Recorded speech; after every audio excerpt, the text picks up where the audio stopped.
So now you may be wondering, how did I come up with all of this?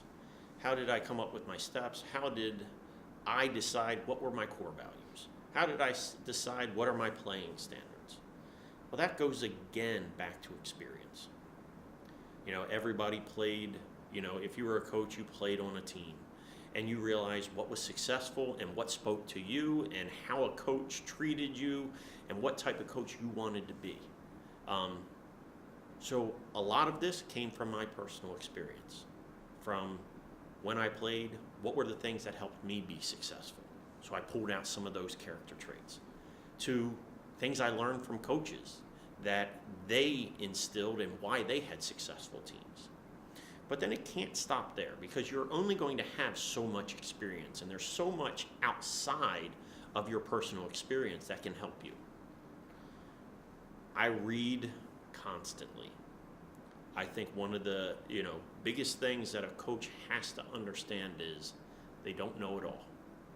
And to learn from other coaches, whether that's reading books, John Wooden's On Leadership, Jim Tressel's The Winner's Manual, Jim Collins wrote a book, Good to Great, which is more about business, but it talks about how to manage people. I'm constantly looking for different ideas and concepts that maybe I identify with, but I wasn't able to put into my own words. And then finally, I think you have to be good at meeting with other coaches, sitting down with them, talking about these philosophies. How do you come up with this? It's from a variety of areas.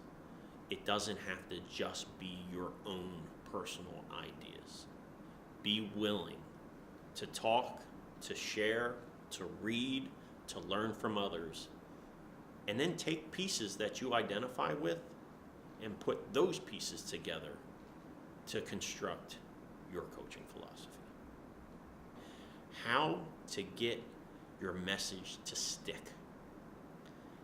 Whether you put it on paper and sit down, how do those players walk out onto that field and know what it means to be part of your program? And that's something I'm still working on, because I think every coach can find better ways to convey their message.